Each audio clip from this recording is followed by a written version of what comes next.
Porque a rejeição da simulação é proveniente do sentimento de derrota, de enganação, de ter vivido uma mentira, de ter sido escravo e de ter tido a sua vida manipulada desde o nascimento.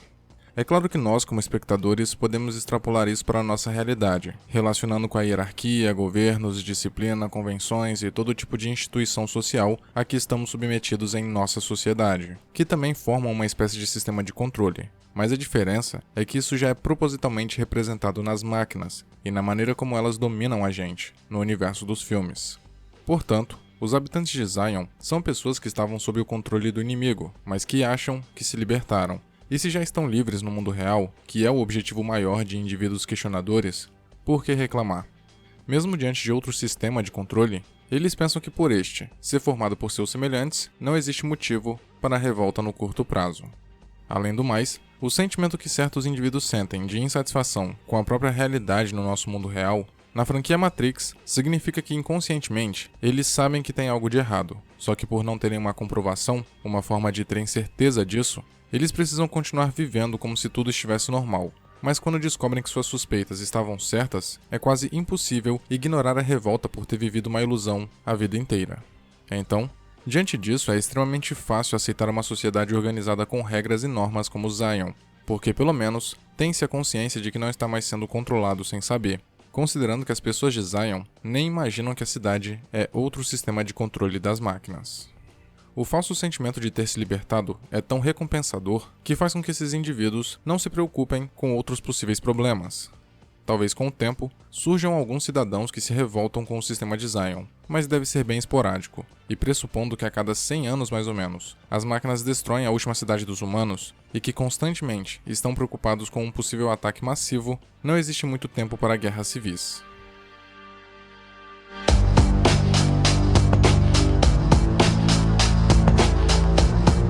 Se o agente Smith tivesse vencido o Neo, provavelmente seria o fim não só da humanidade, como das máquinas também. O Smith havia se tornado um vírus, cujo único propósito era assimilar e destruir.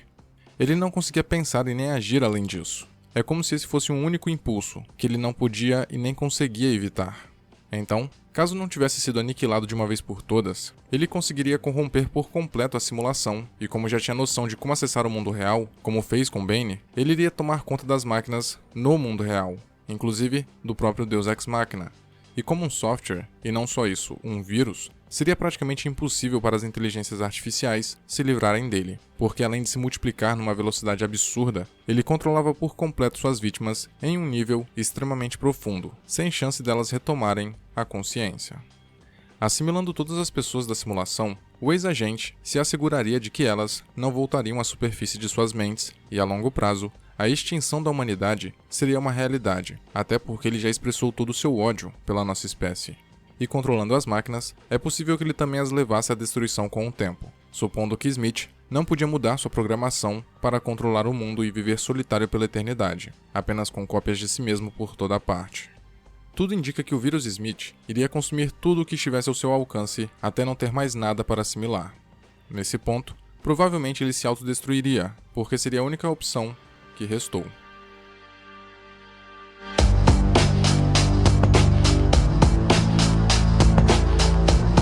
Presume-se que como as máquinas possuem total controle da taxa de natalidade, por elas determinarem quem nasce ou não, é seguro afirmar que as pessoas que são colocadas dentro da Matrix são geradas artificialmente, de acordo com a demanda do sistema. Isso significa que as máquinas criam todo um cenário perfeito para que determinada mulher venha a ter um filho. Assim, na simulação, o que pensamos ter sido uma gravidez natural, às vezes até não planejada, aconteceu devido a uma enorme complexidade de eventos orquestrados pelas máquinas, usando como base, provavelmente, dados adquiridos pelo conhecimento da causalidade e das escolhas, para dar vida a um novo ser humano. Contudo, isso não descarta a hipótese de que algumas pessoas consigam burlar o sistema inconscientemente e engravidar sem o consentimento das máquinas, ou seja, mesmo que não exista demanda. Sabemos que isso é possível porque a simulação não é perfeita e apresenta diversos tipos de falhas. Tendo consciência disso, podemos teorizar que as máquinas se aproveitam das mulheres que apresentam predisposição a ter um filho de uma forma natural, sem a interferência delas, e as incorporam na sua maneira de procriar. Por outro lado, a gente também pode imaginar que o que acreditamos serem abortos espontâneos na vida real nada mais são do que a reação das máquinas à gravidez indesejada. Isto é, que por alguma razão fugiu do controle delas. Se não é necessário que mais um ser ganhe vida para povoar a simulação, as máquinas o descartam antes do nascimento. Seja como for, como não existe interação física, isto é, o sexo é só no sistema virtual, as máquinas inevitavelmente precisam se organizar para gerarem um ser humano que atenda às características genéticas do casal, a fim de se manter a harmonia da falsa realidade. Além disso, mesmo que uma mulher consiga engravidar de forma espontânea, ela jamais vai obter um filho na simulação, justamente porque todo o processo de gestação é virtual, enquanto artificialmente uma nova criança é gerada no mundo real. Sua gravidez, portanto, seria psicológica e talvez se refletisse na Matrix. A crença irrevogável de que existe uma criança crescendo dentro de si poderia conseguir de alguma forma dobrar a Matrix. Assim, a mulher se sentiria grávida, apresentaria todos os sinais dessa condição e até ficaria com a característica barriga grande, mas não teria nada ali. Dito isso, os filhos que as pessoas têm dentro da simulação possuem corpos reais. Afinal, vemos um bebê sendo alimentado com os restos mortais de indivíduos que morreram nas usinas de energia. Se considerarmos a praticidade, talvez fosse mais fácil mesmo sustentar crianças virtuais, pois para quem está na Matrix não existiria diferença. Mas é mais provável que as máquinas gerem crianças reais, com uma origem, pai e mães biológicos que, sem serem consultados, fornecem as informações genéticas necessárias até para aumentarem e renovarem sua capacidade energética.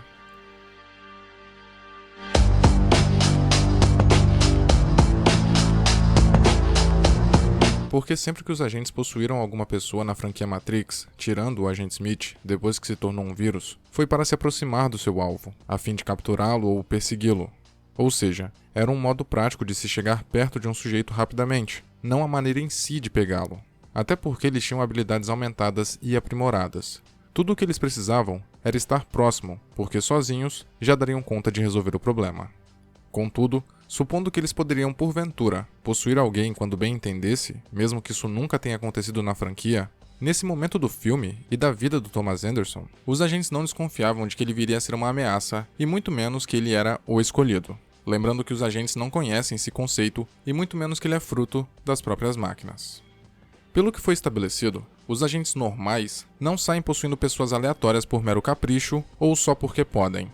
Para chegarem a tal ponto, a situação precisa ser urgente, como na perseguição na rodovia vista no segundo filme, ou quando Neo e Trinity vão salvar Morpheus. Nessas ocasiões, existia um perigo real para a estabilidade da simulação. Era preciso neutralizar aqueles elementos que estavam pondo em risco a normalidade da Matrix, para não gerar um desconforto generalizado nas pessoas ao redor. Portanto, um agente só chega a possuir um indivíduo quando não lhe resta outra alternativa para cumprir sua função. Dito isso, o então Thomas Anderson não foi possuído porque não era preciso. Ele só havia demonstrado um comportamento levemente divergente, mas nada que exigisse uma abordagem incisiva. Além do mais, os agentes queriam interrogá-lo porque ele recentemente tinha entrado em contato com a Trinity e com o Morpheus. Desse modo, acreditavam que poderiam usá-lo para tirarem informações sobre ambos. Talvez possuí-lo não fosse eficaz para obter esse conhecimento. Ainda temos que considerar que, sendo o objetivo primário dos agentes manter a normalidade, se eles possuíssem o Mr. Anderson naquele local repleto de outras pessoas, estariam indo contra o que foram programados a fazer.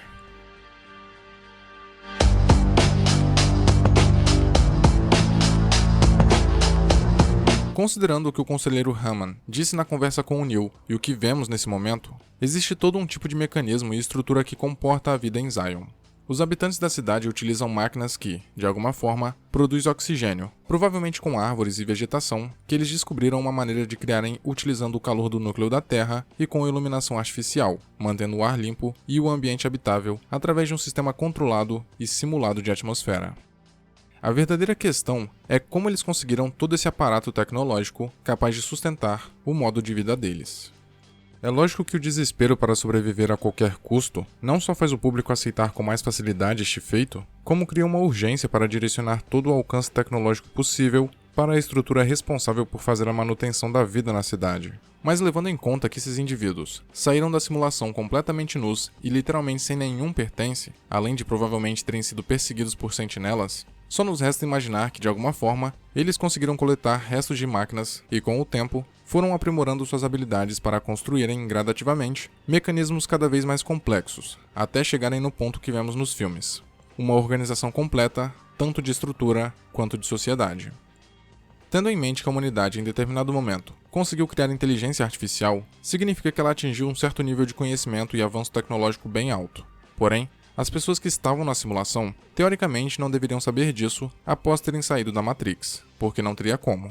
Contudo, a existência dos arquivos de Zion sugere que os habitantes da última cidade dos humanos armazenam ou têm acesso a informações privilegiadas sobre o passado da humanidade, com esses conhecimentos que atingimos em certo momento da história. Mas como os governantes de Zion obtiveram acesso a essas informações, é outro mistério.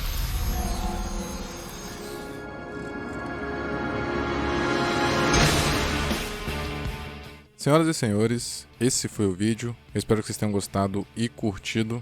Por favor, não esquece de comentar o que você achou do conteúdo apresentado. Deixe sua contribuição aí em forma de opinião, com argumentos a favor ou contra do que foi dito. Não deixe de curtir e compartilhar o vídeo também, porque isso me motiva demais, me incentiva a produzir sempre mais conteúdo para vocês, porque assim eu vou saber que vocês estão gostando. Aproveita e me marca nas redes sociais, é @eleganteric, tanto no Twitter quanto no Instagram. Facebook é facebook.com/elegantismo. Todas as informações estão aí na descrição ou nos comentários. Então é isso, eu vou ficando por aqui.